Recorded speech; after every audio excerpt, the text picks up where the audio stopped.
감사합니다. 오늘도 변함없이 저희를 함께 모일 수 있도록 불러주시고 또 저희들이 이 로마서 14장 말씀을 통해서 교회 생활을 어떻게 해야 될지 또 주님의 뜻들을 볼 수 있도록 역사해 주시기도 합니다. 이 시간 주님께 의탁을 드렸고 우리 예수 그리스도의 귀하신 이름으로 기도했습니다. 안녕하세요. 오늘은 로마서 14장입니다. SBA 교재에는 15장 일부가 같이 될 수 있는데요. 저희는 오늘은 이제 14장만 저희가 진도를 나가고자 합니다. 14장 한번 같이 보시면서 본문 내용을 좀 보고 문제를 같이 풀도록 하겠습니다. 1절 보시면 믿음이 연약한 자를 너희가 봤되 그의 의심하는 바를 비판하지 말라. 어떤 사람은 모든 것을 먹을 만한 믿음이 있고 연약한 자는 채소를 먹느니라. 먹는 자는 먹지 않는 자를 업신여기지 말고 먹지 못하는 자는 먹는 자를 판단하지 말라. 이는 하나님이 저를 받으셨음이니라. 남의 하인을 판단하는 너는 누구냐? 그 섰는 것이나 넘어지는 것이 제 주인에게 있음에 저가 세움을 받으리니 이는 저를 세우시는 권능이 주께 있음이니라. 아멘. 1에서 4절까지 말씀은 믿음이 연약한 자를 받고 그 의심하는 바를 비판하지 말라는 말씀이죠. 특별히 이 당시 음식을 먹는 문제에 있어서 좀 이견이 있었던 것 같아요. 그래서 이방인들이 주로 신전에 가서 이제 제사 음식을 이렇게 먹는, 그리고 그 음식이 유통이 되고 시장에서 좀 싸게 팔리는 그런 상황이었던 것 같습니다. 그래서 고린도전서 8장이라든지 10장 그런 부분을 보면은 비슷한 문제를 다루고 있는데 로마서에서도 그런 부분을 다루고 있습니다. 특별히 이 제사에 드려진 그런 음식에 대해서는 귀신에게 바쳐진 음식이다 해서 먹는 부분에 있어서 이 거리낌이 있거나 먹지 못하는 이런 부분이 있잖아요. 그렇게 분별을 하고 정말 내가 부담이 될 때, 이게 믿음이 연약한 자잖아요. 음식 먹는 문제에 있어서 사실은 귀신이라는 것은, 우상에게 바쳐진 이런 재물이라는 것은 사람이 만든 어떤 형상이기도 한데, 그것을 주권자이신 하나님의 통치를 의식하고 믿음이 있다면 사실 상관은 없는데, 그것에 대해서 걸리는 지체들이 있었다는 거예요. 그래서 이제 여기 특별히 믿음이 연약하다라고 어떤 분별이라든지 또 미숙한 면이라든지 이런 부분에 있어서 연약하다 이렇게 표현을 하고 있습니다. 근데 그런 사람에 대해서 받으라, 용납하라고 말씀하는 거죠. 그리고 그분이 의심하고 있다. 그의 의심하는 바를 판단하면 안 된다. 왜냐하면 하나님이 그를 받으셨다는 거예요. 이제 3절에 보면 그렇게 말씀하죠. 그리고 2절 보면 어떤 사람은 그런 것에 전혀 문제를 안 느끼고 모든 것을 취할 만한 믿음이 있다라고 말씀합니다. 그래서 연약한 자는 채소를 먹느니라 이렇게 표현하는데 여기 특별히 그 4절 보면 남의 하인을 판단하는 너가 누구냐, 그 섰는 것이나 넘어지는 것이 주인에게 있다 이렇게 말씀하잖아요. 그래서 우리가 사실 이런 부분에 있어서 판단하기 쉬운 것 같아요. 예를 들어서 술 담배 문제 있잖아요. 술 담배 이런 얘기 드리면 그렇지만은 이전에 저도 들은 얘기인데 스펄전 목사를 아시잖아요. 침례교 목사가 사실 이제 담배를 즐겨 피웠다 그래요. 근데 당신은 왜 담배를 피냐 했더니 이렇게 얘기를 하더래요. 이 말씀을 이렇게 연구하다 보면 머리도 아프고 답답할 때가 있다. 그래서 나가서 이제 담배를 피면 그런 것들이 좀 해결되고 그래서 이제 핍니다라고 이제 얘기를 했다고 합니다. 나름 뭐 어떤 이유는 있었죠. 하여튼 그분 하나님의 종이잖아요. 교파의 목사님이시긴 하지만 뭐 설교의 왕 뭐 이렇게 그죠? 그렇게 부릅니다 그분을. 그래서 그런데 문제 생겼어요. 어느 날 중학교에서 어떤 학생이 담배를 핀 거예요. 걸렸어요 선생님한테.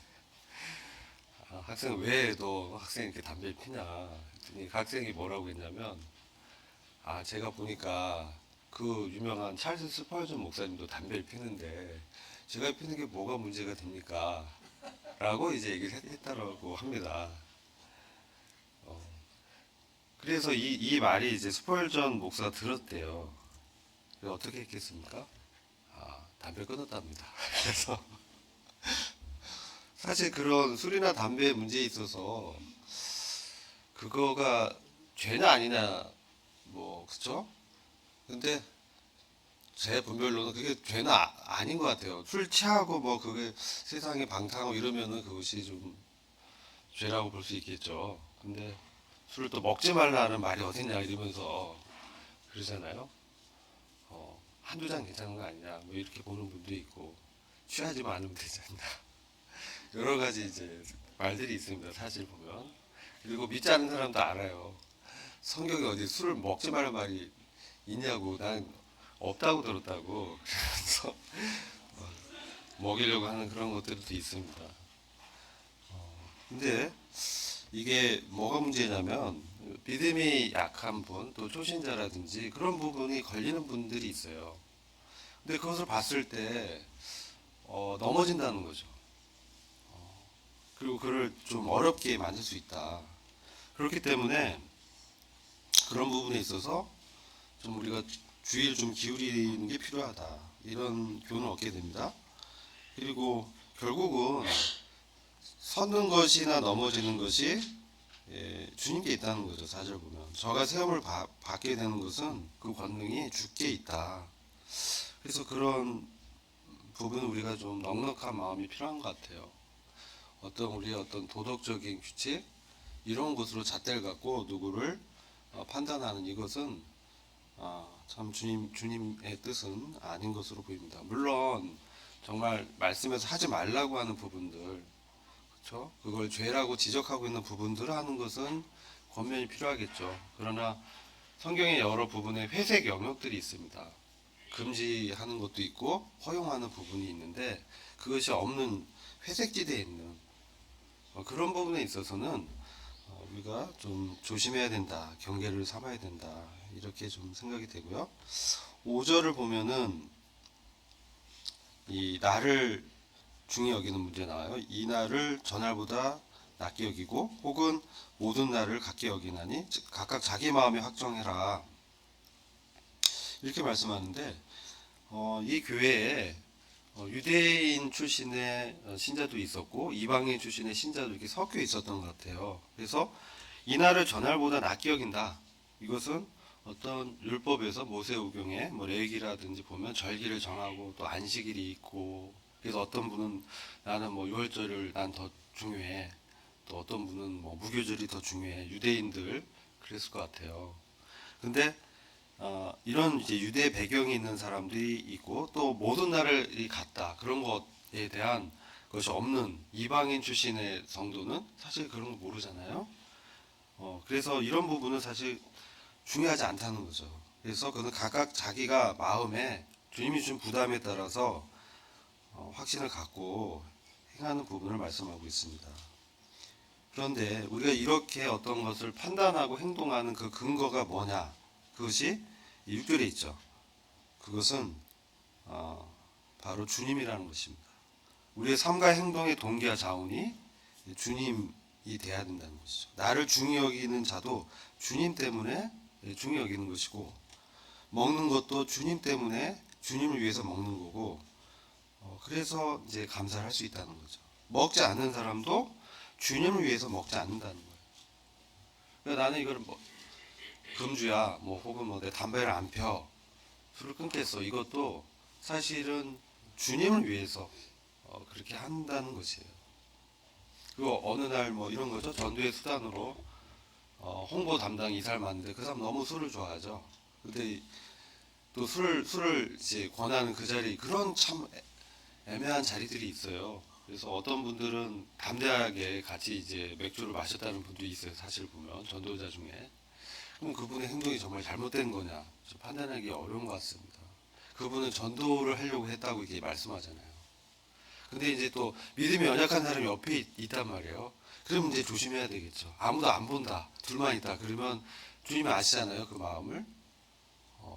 그렇게 그런 회색 영역이 있다는 거예요. 근데 그 기준은 그런 당시에 성령님이 어떤 부담을 주시거나 이게 주님을 위해서 이제 하는 그런 분명한 동기, 이런 게 사실 더 중요하다, 이렇게 말씀하고 있어요. 그래서 7절 보시면 우리 중에 누구든지 자기를 위하여 사는 자가 없고 자기를 위하여 죽는 자도 없도다. 삶의 목적이 무엇이냐, 삶의 동기가 무엇이냐, 이것을 말씀하고 있죠. 우리가 살아도 주를 위해서 살고 죽어도 주를 위해서 죽나니 그러므로 사나 죽으나 우리가 주님의 것이다. 이를 위하여 그리스도께서 죽었다가 다시 살으셨으니 곧 죽은 자와 산 자의 주가 되려 하심이니라. 이 말씀이 매우 중요한 말씀입니다.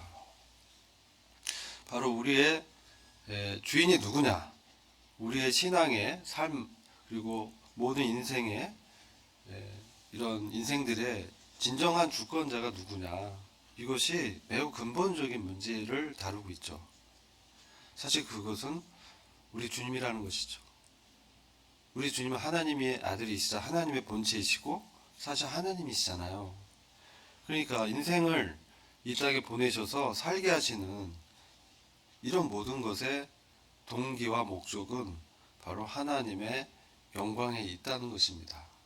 그것을 강조하고 있습니다. 그래서 더더욱 성도는 더더욱 바로 주님이 우리의 삶의 동기고 또한 힘을 주시는 자원이 되시는 분도 주님이시라는 것이죠. 우리 스스로의 능력과 어떤 지혜와 경험과 이런 것으로 우리가 주님을 섬길 수 없습니다. 그렇죠? 그래서 우리가 주님의 그 주권을 인정하면서 주님을 신뢰하면서 그런 목적의식을 갖는 것이죠. 그랬을 때 우리의 삶의 구원, 주님을 닮아가는 것, 이것이 이루어진다는 것입니다. 그래서 빌립보서 2장 12절 보면 두렵고 떨림으로 너희 구원을 이루라고 말씀하잖아요. 그 대상은 바로 주님이라는 것이죠. 여기서 우리가 주님을 두려워하고 떨어라, 이것이 이제 공포감을 말씀하는 것은 아니겠죠. 경외심입니다. 그래서 그분을 경외하고 그분을 사랑하는 그런 동기에서 주님을 섬길 것을 말씀하고 있습니다. 10에서 12절은 하나님의 심판 때, 이렇게 개혁성경은 또 해석하는데 번역하고 있는데 다른 또 성경을 보면 그리스도의 심판 때라고 또 다르게 풀어서 말씀해 주고 있습니다. 우리가 이 신앙생활 해 나가는데 특별히 교회 생활을 할 때 참 저도 여러 번 넘어지고 연약한 부분이 있는데 판단하는 문제가 있는 것 같아요. 아까 모두에도 음식 먹는 문제에 대해서 이렇게 다뤘었잖아요. 그것이 우상에 바쳐졌다, 귀신에게 바쳐졌다, 이런 것으로 연약함이 있는 분도 있고 전혀 개의치 않고 그냥 먹는 사람도 있는데, 그런 서로 이제 각자가 판단할 수 있는 것 같아요. 근데 이 판단은 사실 문제라는 것이죠. 그러니까 우리가 아까도 얘기했지만 주님의 심정으로 상대방의 어떤 상황과 또 성정과 기질이 다르잖아요. 그래서 MBTI 우리 요즘 많이 이제 하는데 어떤 사람은 기질이 굉장히 급하고, 그렇죠? 어떤 사람은 굉장히 느긋하고 느리고, 또 어떤 사람은 굉장히 감정적이고, 어떤 사람은 이성적이고, 다 다르다는 것이죠.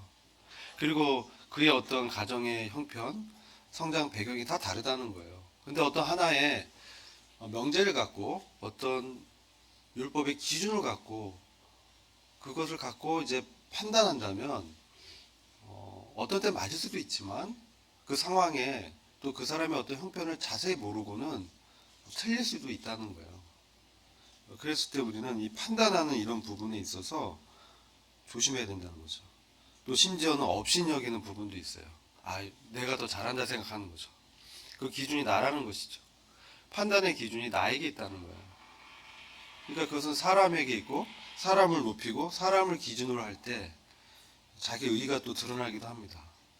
근데 성경은 말씀하잖아요. 날마다 자기를 부인하라고, 날마다 십자가를 지라고 말씀하잖아요. 그렇기 때문에 우리는 이런 부분에 있어서 주님 앞에서 회개 보고를 하게 된다는 겁니다. 그래서 11절 보면 주께서 가라사대 내가 살았노니 모든 무릎이 내게 꿇을 것이요 모든 혀가 하나님께 자백하리라 하였느니라. 이러므로 우리 각인이 자기 일을 하나님께 직구하리라. 하나님 앞에 우리의 행동에 대해서 우리가 보고를 한다는 것입니다. 그래서 주님이 그 동기를 살피시고 상을 주시고 때로는 우리의 줄 상을 이제 주지 않으시고, 이게 손해죠. 영원한 손해를 입을 수 있는 그런 심판대가 우리 앞에 있다는 것이죠. 그래서 모든 무릎이 주님께 꿇을 때, 이게 때가 찬 경륜에 하늘에 있는 것이나 땅에 있는 것이나 모든 것이 주님의 주권 앞에 복종하는 그 시기는 이제 주님의 재림이잖아요. 그때 우리는 공중 휴거를 먼저 경험하게 될 것입니다. 살아계신 분들은 공중 휴거를 먼저 경험해서 주님을 공중에서 만나서 주님의 그 그리스도의 시상 때 혹은 심판 때라고 합니다. 그 앞에서 주님의 판단을 받는 것이죠. 그래서 우리가 형제를 판단하는 이 부분은 가벼운 문제가 아니라는 거예요. 그리스도 심판 때에서 그런 부분이 문제가 된다는 것입니다. 이것은 심각한 겁니다, 사실은. 그래서 이런 부분에 있어서 우리가 조심해야 된다. 또 경계를 삼아야 되겠죠. 그래서 13절 보면 우리가 다신 서로 판단하지 말라. 그렇죠? 도리어 부딪힐 것이나 거칠 것을 형제 앞에 두지 아니할 것을 주의해라. 형제가 어려워한다면 굳이 우리가 제사상의 음식을 먹을 필요 없겠죠. 먹어도 괜찮은데 사실, 그렇죠? 근데 어떤 연약한 형제가 그것 때문에 어려워한다면 그것은 먹지 않는 것이 더 합당하다는 것입니다. 그것은 그를 이제 세우고 또 그가 하나님 앞에 설 때까지는 시간이 필요하잖아요. 그래서 우리가 먼저 된 자로서 초신자의 경우에 잘 모르고 또 연약한 믿음이잖아요. 그럴 때는 우리가 참 조심해야 된다. 그리고 그걸로 근심하기까지 한다. 13에서 15절 보면 식물 때문에 근심하는 형제도 있다는 거예요. 식물. 그렇죠. 어떤 형제가 막 이건 죄송하지만 뭐 그냥 예니까요. 막 술을 못 끊어요. 혹은 뭐 담배를 못 끊어요. 우리 기도해야 됩니다. 판단하면 안 돼요. 기다려주고 주님께서 힘을 주셔서 그런 문제들을 해결할 수 있도록 격려해주고 그런 게 필요하다는 것이죠. 왜냐하면 우리가 그를 판단하고 혹은 반대로 나는 진짜 괜찮아. 아까 스펄전 목사 예를 들었잖아요. 머리가 아플 때 담배를 피고 뭐 설교 준비 잘 안 될 때 담배 피고 했다는 거예요. 그렇지만 어린 형제가 그걸로 근심하고 그거를 따라한다면 문제가 되니까 그것은 사랑으로 행치 않는다는 것이죠. 그러니까 우리가 주님을 경외하고 주님을 위해서 어떤 일을 하는 데 있어서 가장 중요한 게 우리가 주님의 사랑이잖아요. 주님의 사랑을 받은 사람으로 만약 우리가 우리의 어떤 믿음대로만 그를 배려하지 않고 행한다면, 그리고 그것 때문에 근심하고 있다면 그것은 사랑으로 하지 않는다는 것이죠. 이게 문제라는 것이죠. 그래서 이것은 그리스도께서 대신하여 죽으신 형제를 너가 너의 식물로 망하게 하는 거다. 절대 그렇게 하면 안 된다. 그런 말씀을 교훈으로 하고 계십니다. 그 사랑이라는 것은 참 주님의 사랑을 우리가 입은 자로서 우리가 점점 시간이 지나고 나이를 먹고 이제 장년이 되고 뭐 그렇죠? 이렇게 됐을 때는 우리 넉넉하게 용납하고 형제를 이렇게 사랑한다는 것이 무엇인지 이런 것을 참 우리가 기도하면서 살펴봐야 될 때인 것 같습니다. 15절에 보면 너의 형제가 근심하고 그리스도께서 대신하여 죽으신 형제, 이런 표현, 이것은 바로 우리가 그리스도 안에서 연합된 한 몸을 이루고 있다는 지체라는 것을 또 잊어서는 안 되겠습니다. 사실은 다른 지체를 비방하는 것은 사실 자기 얼굴에 침을 뱉는 그런 꼴이라는 거예요. 한 몸이기 때문에. 그래서 10절 보면 하나님의 나라가 어디에 있느냐? 먹는 것과 마시는 이런 것이 아니다. 하나님의 나라는 먹는 것과 마시는 것이 아니요 오직 성령 안에서 의와 평강과 희락이다. 이렇게 말씀합니다.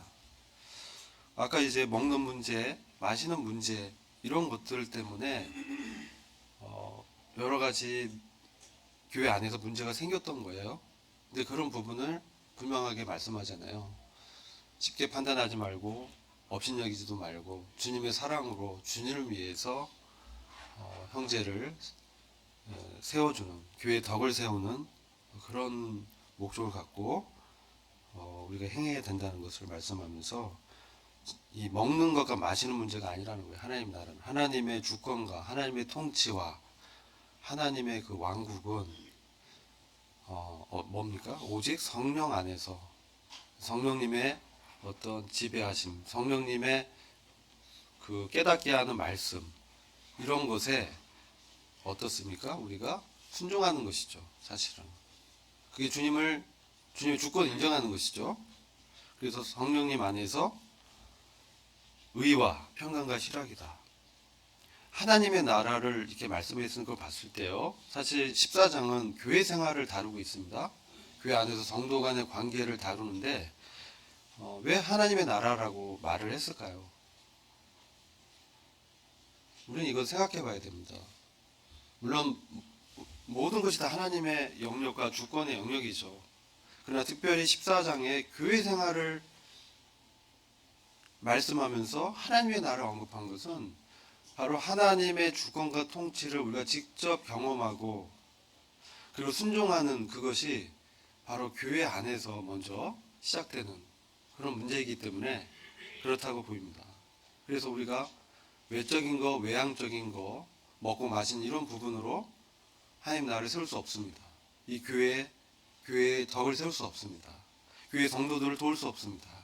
우리 하나님 나라, 하나님의 통치가 우리 성도 안에서, 우리 안에서 머리 대신 주님이 높아지고 그분의 주권이 인정되는 것은 바로 성령님의 그 성령 안에서, 표현은 성령의 통치 안에서, 성령의 인도함에 따라서 순응하는 그것에 의해서 하나님 나라가, 교회가 세워진다는 것이죠. 덕이 세워진다는 것이죠. 그래서 중요한 것은 그 가치가 의와 평강과 기쁨이라는 거예요. 우리가 우리의 의의로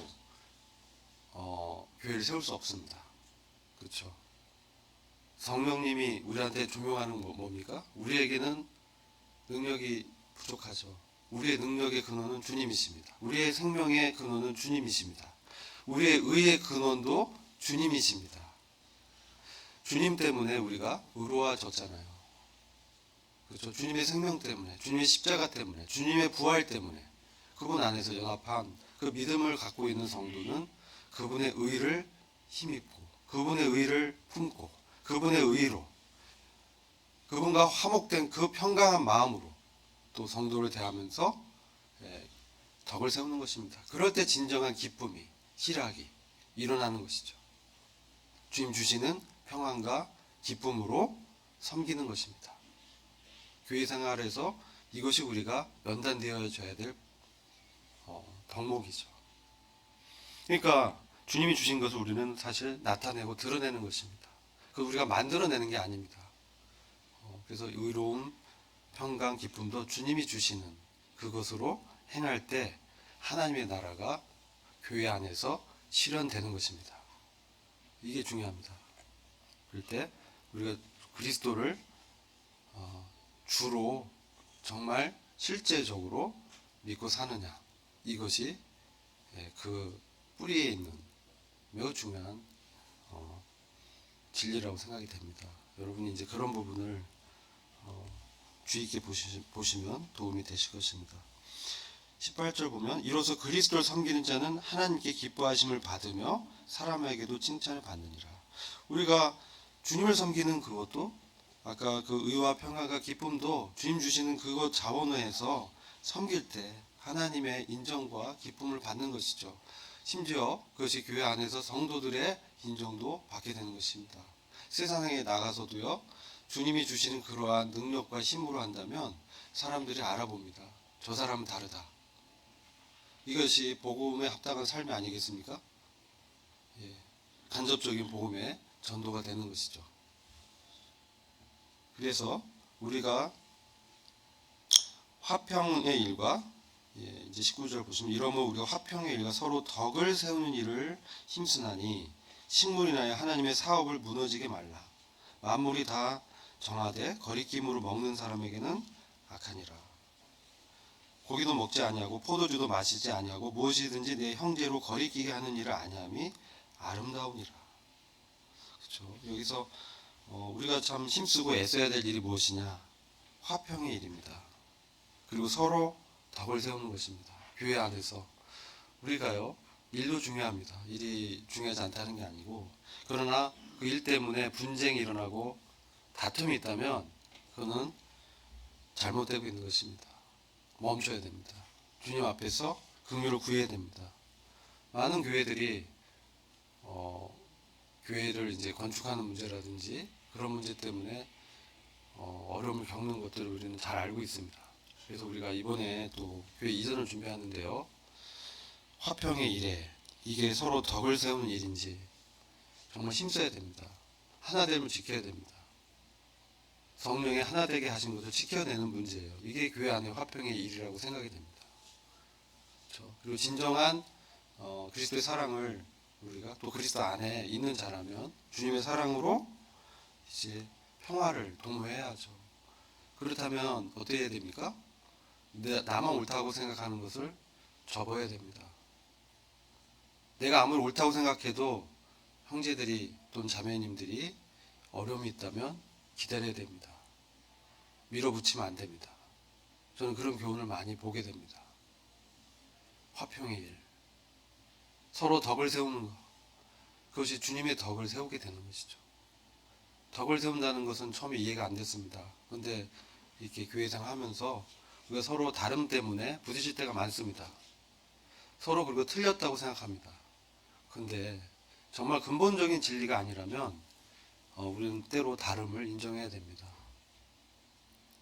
근본적인 구원의 문제, 그런 근본 진리를 다르게 하는 건 이단이죠. 그것은 교회 안에서 용납될 수 없습니다. 그러나 그런 근본적 진리가 아닌 부분이라면 회색 영역이라든지 행정적인 것이라든지 이런 성도 간의 삶의 문제라든지 이런 것에 있어서는 평화롭게 덕을 세우는 데 힘쓰라고 했습니다. 힘쓰는 건 뭡니까? 대충 하는 게 아니시죠. 이것이 정말 주님이 원하고 기뻐하는 것이기 때문에 전력을 다해야 됩니다. 하나됨을 지키기 위해 힘써야 됩니다. 왜냐? 마귀가 공격합니다. 사탄은 우리를 이간질하고 서로 어렵게 합니다. 서로 이게 힘을 모을 때 뭔가 저 사람에 대한 안 좋은 생각을 판단한 마음을 심어줍니다. 여러분, 오늘날 시험이 뭐가 어려움입니까? 뭐가 도전입니까? 우리에게 옛날처럼 순교의 어떤 고난이나 핍박은 적습니다. 특별히 그런 공산권이나 이슬람권이라든지 독재 정권 아래에 있는 성도들은 그런 것을 경험합니다. 서머나 교회처럼. 그러나 대부분의 나라나 정부는 그렇지는 않습니다. 그다음 오늘날의 시험과 도전은 바로 생각과 미혹과 성도 간의 이간질과 다툼입니다. 하나됨을 못 지키게 마귀는 역사합니다. 마귀는 이간자입니다. 이간질하는 거고 속이는 자입니다. 거짓말하는 자입니다. 그래서 우리가 혹시 어떤 형제나 자매에 대해서 성도에 대해서 불편한 마음이 있으면 우리는 먼저 주님 앞에 그것을 내려놔야 됩니다. 그래야 됩니다. 그리고 주님께 자기를 돌아봐야 됩니다. 어느 순간 남을 비방하는 자기가 그 형제나 자매가 연약하다고 보여줬던 그런 실수를 자기도 하고 있는 자신을 발견하게 됩니다. 그리고 그렇기 때문에 우리는 서로를 어떻게 돼요? 불쌍히 여겨야 됩니다. 사실은 사랑해야 됩니다. 주님의 사랑으로 사랑해야 됩니다. 이것만이 이 덕을 세울 수 있는 것이죠. 그래서 기다려줘야 됩니다. 이런 부분을 이제 교훈받게 되고요. 그래서 아무리 이 21절 보면 고기도 먹지 않고 포도주도 마시지 않겠다. 형제가 거리끼게 하는 일을 하지 않는 것이 아름답다. 그리고 너에게 있는 그 믿음을 하나님 앞에서 스스로 가지고 있으라. 스스로 가지고 있으라. 하나님 인정한다는 것이죠. 자기가 하나님 앞에서 자기 양심에 따라서 옳다 생각하는 바를 갖고 있다면 그것에 인해서 혹시 내가 잘못된 거 아니야? 자기를 책망하는 경우도 있어요. 근데 정말 주님이 주시는 확신이라면 책망하지 않겠죠. 자책하지 않겠죠. 그런 사람에게는 복이 있다는 거예요. 주님의 상이 있다는 것이죠. 네. 그래서 23절은 의심하고 먹는 자는 정죄에 되었나니 이는 믿음으로 쫓아 하지 아니한 연고라. 믿음으로 쫓아 하지 아니하는 모든 것이 죄니라. 죄의 정의가 좀 바뀌어지는 것을 봅니다. 그래서 굉장히 확대되죠. 구약에서는 막 규례를 정해서 이거를 범하면 죄가 되잖아요. 범죄, 선을 넘어서다, 또는 하말티아, 하나님의 목적에 벗어난 그런 마음이나 행동을 하고 있다. 근데 믿음으로 하지 않는 것은 죄라고 더 넓게 신약에서는 정하고 있습니다. 우리가 혹시 어떤 일을 할 때, 특별히 교회 안에서 어떤 사역을 할 때, 또 성도를 돌보거나 전도를 할 때, 양육을 할 때 뭡니까? 주님이 주신 믿음으로, 그리스도 안에 있는 믿음으로 해야 된다는 것이죠. 네. 그래서 오늘 전체적으로는 로마서 14장이 성도 간의 생활, 교회 생활을 다루고 있습니다. 그래서 본문에 대한 말씀을 마치고 오늘 이제 SBA 교재에 있는 문제를 같이 좀 풀겠습니다. 문제를 좀 띄워주세요.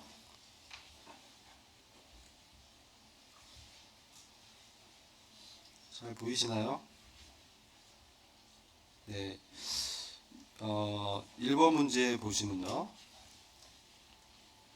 네. 오늘은 이제 로마서 14장만 나가겠습니다. 15장까지 이제 거기 교재에 돼 있는데요. 이제 보니까 좀 양이 너무 많아서 사실 이제 그 14, 15, 16을 두 가를 이제 하도록 돼 있는데 저희 교사 형제님들 상의해서 14, 15, 16가 그 장별로 한 시간에 한 과씩 나가는 것으로 좀 하기로 했습니다. 그래서 좀 양해해 주시고요. 그 1번 문제 보시면 5절에서 이날과 전날은 무엇을 말하며 본문이 우리에게 주고자 하는 교훈은 무엇인가 이렇게 말씀하고 있습니다. 네, 이날과 전날을 중히 여긴다 이게 말씀드렸죠. 그래서 유대인의 어떤 율법적 배경 갖고 있는 분들은 어떤 날을 중시 여기는 그러한 것이 습관적으로 돼 있을 수 있죠. 그게 안식일이 될 수도 있고 어떤 절기가 될 수 있습니다. 그렇죠?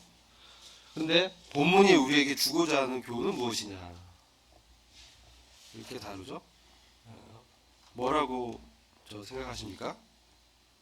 이게 사실은 이제 우리가 다 풀어와야 되는데 시간도 좀 부족하고 그런 것 같습니다. 그래서 때로는 지금처럼 이제 하는데 무엇이 중요하다고 교훈하고 있습니다.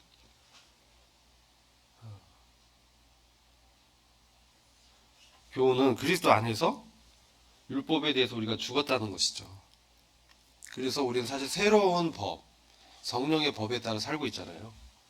그래서 부활하신 그리스도와 동행하는 삶이 사실 우리의 신앙생활이라는 것이죠.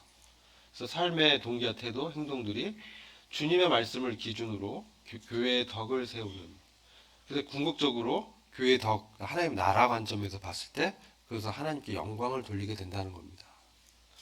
그것을 목표로 새롭게 우리의 어떤 가치관을 정립하는 것이 필요하다는 교훈을 받게 됩니다. 그래서 나는 죽고 그리스도로 사는 삶이 사실은 먼저는 우리의 교회 안에서의 성도들 대하는 이 교회 생활에서 먼저는 실행이 돼야 될 사항이라고 생각이 됩니다.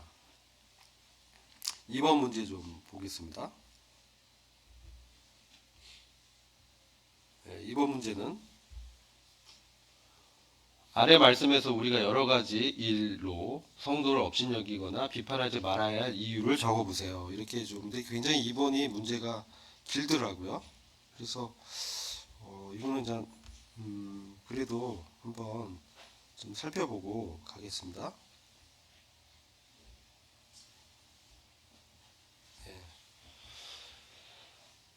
누가복음 17장 1절과 고린도전서 8장 9절 이런 부분은 좀 참고를 하시고요. 그 2절은 한번 보죠. 2절은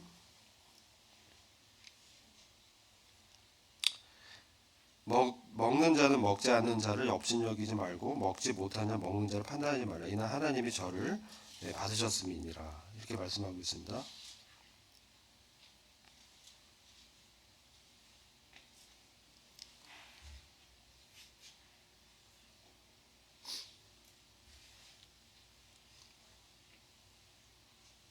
일, 2절 보면 그래서 우리가 믿는 이마다 믿음의 분량과 수준이 다르기 때문에 자신이 괜찮다고 생각하고 다른 이들에게는 여러 가지 그 어려움이 되는 그런 생활 습관이 있을 수 있어요. 그래서 그런 걸 하지 않는 것이 덕이 된다는 겁니다. 그래서 나는 자유로운데라고 해서 다른 지체들이 그것을 어려워한다면 걸림이 된다면 하지 않는 것이 형제를 세워주고 사랑을 실천하는 것이다. 이렇게 말씀하고 있습니다. 그렇죠? 3절 4절 보시면 먹는 자는 먹지 않는 자를 업신여기지 말고 먹지 못하는 자는 먹는 자를 판단하지 말라. 이는 하나님이 저를 받으셨다. 또 4절도 그냥 로마서 14장 4절도 남의 하인을 판단하는 넌 누구냐? 그 섰는 거나 넘어지는 것이 자기 주인에게 있음에 저가 세움을 받으리니 이는 저를 세우시는 권능이 주께 있음이니라. 이렇게 말씀합니다. 그래서 제사 음식을 먹는 이런 부분은 또는 우상에게 바쳐진 음식 이런 것들은 문제가 되지 않는 사람이 있지만 또 그것을 귀신에게 드려진 것이고 또 보는 사람이 있어요. 그래서 부담이 되는 사람이 있거든요. 형제들이 있으면 그때 우리는 믿음을 판단하지 말아야 된다. 왜냐하면 하나님께서 그를 받으셨기 때문에 하나님이 용납하신 것을 우리가 폄하하는 것이 될 수 있다는 것이죠. 그것은 바로 하나님의 주권을 넘어선 행동이라는 것입니다. 그래서 그런 부분을 좀 주의해서 저희가 봐야 되고요. 5에서 6절 보면 혹은 이날을 전날보다 낮게 여기고 혹은 모든 날을 같게 여기리니 각각 자기 마음에 확정할지니라. 그래서 5절 6절 한번 아까 본문 요약 다 설명했기 때문에 본문 읽지 않겠습니다.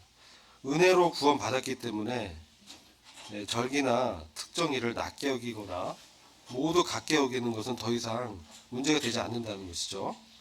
그래서 개인적으로 하나님 앞에서 자기가 이제 확정해야 될 부분이다. 중요한 것은 그 절기의 영적 의미를 제정하신 주님께 그분의 뜻에 초점을 둬야 된다는 거예요. 그래서 어떤 음식을 먹는 것의 동기가 뭐냐, 먹지 않는 것의 동기가 뭐냐, 그것은 주님을 위한 것이냐, 이것이 돼야 된다. 그래서 우리가 이제 하나님의 은혜로 살잖아요. 그래서 감사하는 마음을 갖고 오히려 성도를 위해서 기도해야 되겠죠. 10에서 12절 또 계속 판단의 문제를 다루고 있어요. 그래서 동일합니다. 이것도 동일하게 외적인 문제로 형제를 판단하거나 업신여기는 것은 주님의 그 심판대에서 회개보고 해야 될 문제다. 그래서 적은 문제가 아니다. 따라서 우리는 드러난 중대한 이런 범죄에 대해선 사실 인도자들이 그를 교정하고 회복시킬 목적으로 권면하고 치리해야 되죠. 이것은 교회 진리에 따라 이제 해야 될 부분입니다. 그러나 우리가 심지어 그런 상황에 있다 할지라도 그를 이제 주님께 맡기고 회복하고자 하는 목적으로 이제 하는 거기 때문에 사실은 판단과 비방보다 주님의 마음으로 그를 이제 받아야 된다는 것이죠. 14절, 16절 말씀은 이제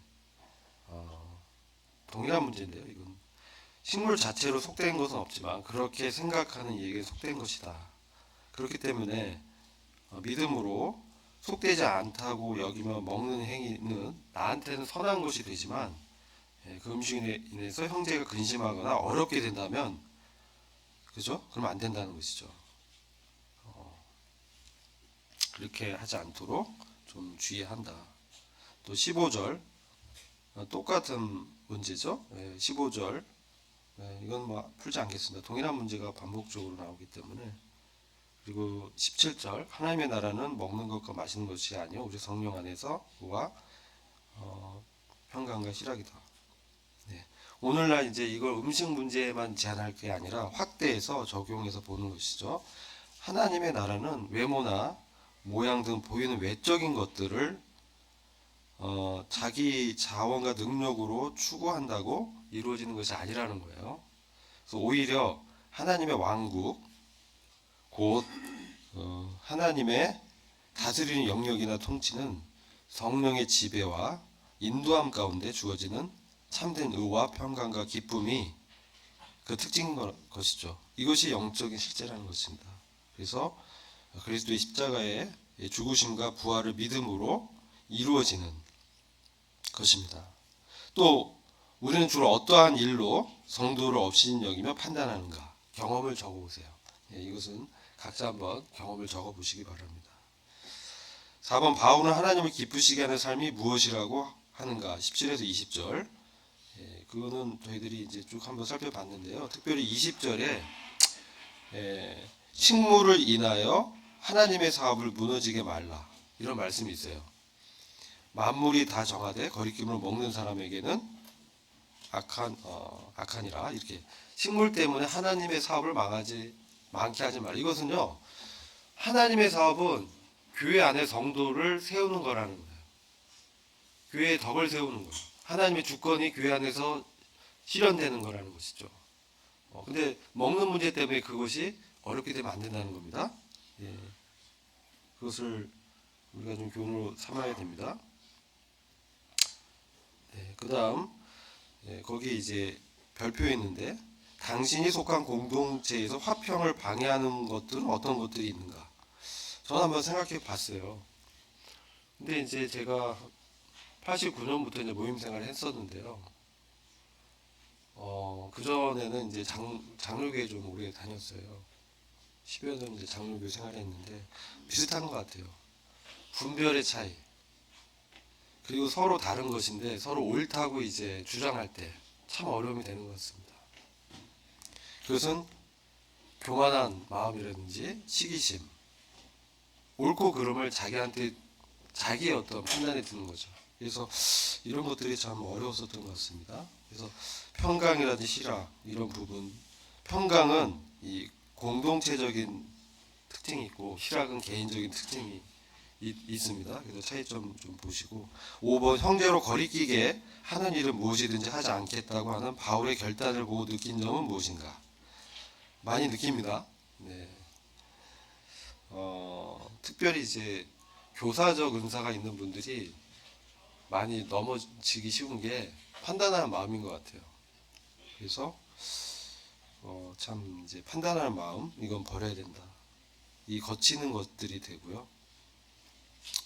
사실 우리가 옛사람을 벗어버렸다라고 말씀하는데 육신이 작동을 많이 하는 것 같아요. 그래서 데살로니가전서 2장 19절을 제가 좀 언급했는데 우리의 소망이나 기쁨이나 자랑의 면류관이 무엇이냐? 그의 강림하실 때 우리 주 예수 앞에 너희가 아니냐. 사도 바울이 이렇게 말씀을 기록했는데요. 사실 우리의 소망이나 기쁨, 자랑의 면류관 이것은 다른 게 아니고요. 사도 바울의 마음에 있었던 정말 기대하는 거, 또 내가 정말 이거 기쁘고 자랑스럽게 여기는 것은 그것은 그를 통해 거듭난 성도들이 그리스도 안에서 잘 성장해서 주님의 그 심판대에서 같이 상을 받는 것이었어요.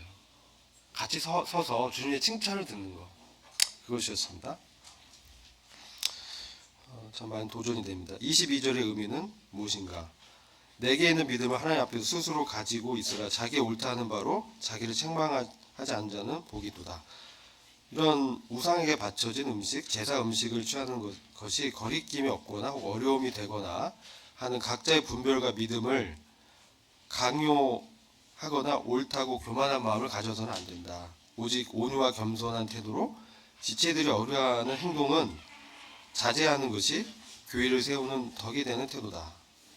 이런 세심하고 사려 깊은 태도는 자기의 믿음을 지키면서 자책하지 않음으로 복된 것이다. 프레드 스텔런이라는 분이 이런 말씀을 했대요. 다른 신자들의 믿음을 고려하고 그들의 유익을 위하여 자기 믿음의 빛을 따라 하나님 앞에서 조용히 하는 자는 복이 있도다. 동감이 되는 말이라 적어봤습니다. 7번 23절의 의미와 교훈은 무엇인가? 의심하고 먹는 자는 정죄되었나니 이는 믿음으로 쫓아 하지 아니한 영고라. 믿음으로 쫓아 하지 아니한 모든 것이 죄다. 이렇게 말씀하고 있습니다. 시장에서 산 음식은 묻지 않고 의심하지 않고 하나님께서 공급하신 것으로 믿고 먹는다면 좋은 것이다. 그렇죠? 근데 의심하여서 먹는다면 믿음으로 행한 것이 아니다. 하나님의 주관하심을 의심한 행동이다. 여기 이제 제가 사족을 달았는데 하나님 뜻으로 확신한다면 주저하지 않고 행하는 것은 격려받을 행위다. 제가 이걸 쓰고 나중에 이건 그냥 제 이제 성급한 판단으로 쓴 것 같아요. 사실 이게 주저해야 됩니다. 좀 내가 아무리 옳다고 생각해도 어려워하는 지체들이 있다면 좀 기다리고 해야 되죠. 그러나 그것이 어떤 선에 관련된 행동이라면 믿음대로 행하는 것도 좋다라는 의미에서 쓴 거예요. 혹시나 좀 오해하실까봐 제가 좀 설명을 드렸고요. 시간이 다 돼서 기도하고 마치도록 하겠습니다. 아버지 하나님 감사합니다. 오늘 저희들에게 또 로마서 14장 말씀을 통해서 성도의 교회 생활에 대해서 말씀해 주셔서 감사합니다. 저희들이 이 말씀을 기억하면서 저희들 삶 가운데 깊이 묵상하고 또 실천하는 저희들이 될 수 있도록 권면해 주시기를 기도합니다. 이후의 시간들을 부탁드리고 예수 그리스도의 귀하신 이름으로 기도했습니다. 아멘.